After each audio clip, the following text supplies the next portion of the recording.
Bonjour à tous, c'est Nicolas. Aujourd'hui, j'avais envie de faire une vidéo sur la citoyenneté spirituelle. Alors, sur Terre, vous pouvez être citoyen d'un État, d'une nation, d'une fédération de nations, et vous voyez, ces fédérations, ces États, ils font leur choix en termes d'écologie, de politique, ça leur appartient. Mais comprenez bien, il y a une citoyenneté vous est possible d'acquérir dans l'éternité. Il s'agit de la citoyenneté divine. C'est le royaume des cieux dont parlait Jésus il y a 2000 ans. Il disait, le royaume des cieux est à portée de la main. Pour rentrer dans le royaume des cieux, il faut être comme un petit enfant. Et on va étudier ça aujourd'hui. Alors, comprenez bien, je pense qu'il y aura tôt ou tard un mouvement planétaire qui reprendront ces vraies valeurs, qui reprendront en conscience et en action ces vérités.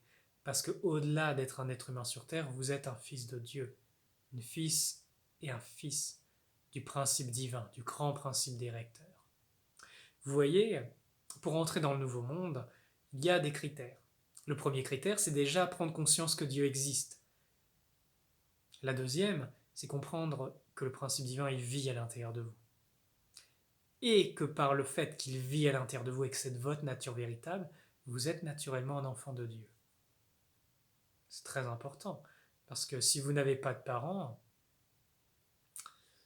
ça vous met dans la faiblesse. C'est pour ça que sur Terre, les lucifériens, ils ont coupé la filiation divine, parce que ça mettait les êtres dans la faiblesse. Et leur liberté personnelle, ils s'en servaient pour le pouvoir des âmes plus jeunes. Donc comprenez bien, ensuite, une fois que vous comprenez votre citoyenneté divine, que vous la revendiquez, que vous la déclarez, que vous en prenez conscience, et ça se fait par la foi, sachez par la foi que vous êtes enfant de Dieu et les portes du ciel s'ouvriront pour vous. Et après, c'est se comporter comme un enfant de Dieu. Donc ça veut dire suivre les instructions, on va dire le plan d'évolution divin qui est déjà en vous et qui vous attend depuis très longtemps. Et ça, c'est à terme faire la volonté du Père. Et cette technique de faire la volonté divine, ça va vous mener à l'unification de votre mental humain et de votre mental divin. C'est une technique. C'est celle qu'employait Jésus. C'est pour ça qu'il a pu faire ce qu'il a fait. Parce qu'il avait unifié son être à son Père. Et il le disait. Celui qui m'a vu a vu le Père. C'est une vérité. Et c'est quelque chose qui est accessible par cette technique. On me demande par moments, tiens, comment je peux faire pour entrer dans le nouveau monde?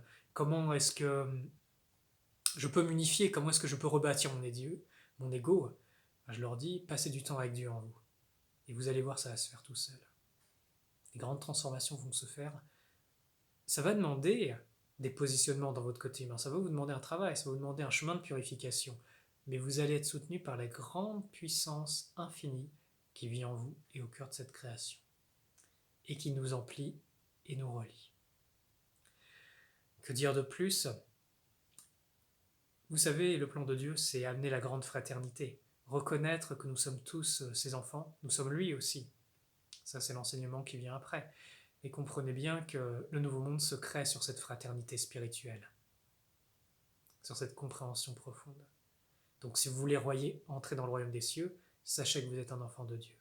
Alliez-vous à cette grande puissance qui est en vous. Manifestez-la. Suivez votre légende personnelle. Suivez votre chemin. Et vous pourrez faire de grandes choses. Et vous êtes venu pour faire de grandes choses. Le royaume des cieux, il est à portée de la main. C'était vrai il y a 2000 ans et c'est vrai encore aujourd'hui. Sachez cela, faites votre chemin, regroupez-vous. Ensemble, nous bâtirons le nouveau monde. Je vous dis à très bientôt et que la lumière soit avec vous.